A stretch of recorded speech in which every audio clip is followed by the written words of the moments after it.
Welcome everybody to this week's summer edition of Three Men and a Movie. So this week I got the opportunity, thanks to the USC Film School, to have a preview screening of SkyScraper. Now this week at the box office, you guys are going to have a couple of options. If you haven't seen Ant-Man and the Wasp, then that might be one viable option for you. But in terms of excitement, and in terms of the big blockbuster summer movie that you'd be expecting with actors like The Rock, and a big disaster with big jumps and things you've seen in the trailer, this is your film. I love The Rock, it's no secret. He's been in some pretty good movies and in some others that have been questioned and questionable, but this one is pretty solid. If you like San Andreas, you'll like SkyScraper. The awesome thing about this particular movie, and I was commenting that with a couple of people, is that this time around, The Rock isn't an invincible monster, although he does do a lot of awesome stunts and he does get into some pretty cool fights during the movie. There's one particular scene where you've probably seen it in the trailers, where he jumps from a crane to the building and lands the jump. So you think, well, yeah, that's classic Rock stuff, right? But he does all of this with a pretty good device that they use. He has a prosthetic leg that he lost as an FBI agent early on in the film. And I'm not spoiling anything. You've seen that in the trailers as well.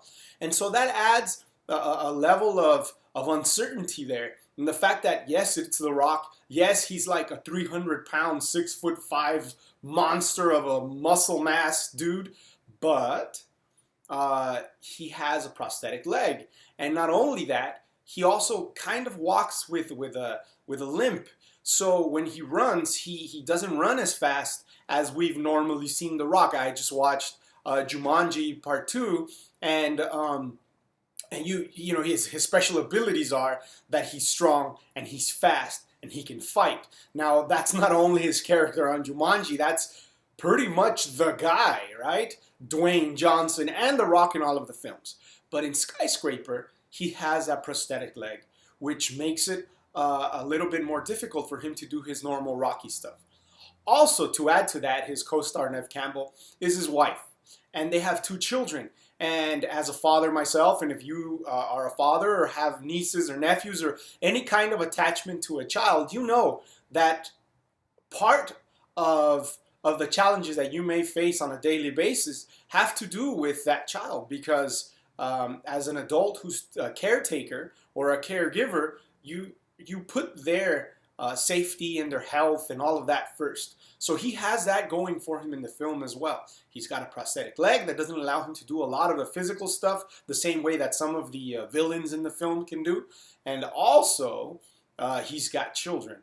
And when it comes to his children, he's going to do anything regardless of putting himself in danger, or jumping from a building to another building, or running through fire, or taking some gunshots, or fighting 10 guys.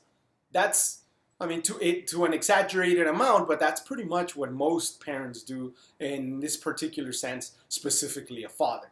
So the movie is what you expect from The Rock, with a little bit of an added spice with those challenges that he faces. But you want to have that in a summer film. You want to feel that sense of excitement, and even though you know the outcome and you're expecting for everything to be okay, because of those challenges that we just talked about, those obstacles that he has to face, there is a little bit of uncertainty whether Rocky's going to be able to pull it off or not. And that's kind of what the film affords for you, and that's kind of what the film offers for you. If you're looking for an Oscar-nominated performance, you're not going to get that necessarily. But you are going to get a very exciting film that I was very excited to go see beforehand, and then after did not leave disappointed. So I'm recommending it. I'm going to say pay for it, even though I did it, thanks to the USC Film School. But this weekend, like I said, you have a couple of options. I've already seen Ant-Man and the Wasp, but that one's pretty good too. But SkyScraper, with your family even, they will all enjoy it, and you will enjoy it thoroughly. Till next time, this has been a summer edition of Three Men and a Movie.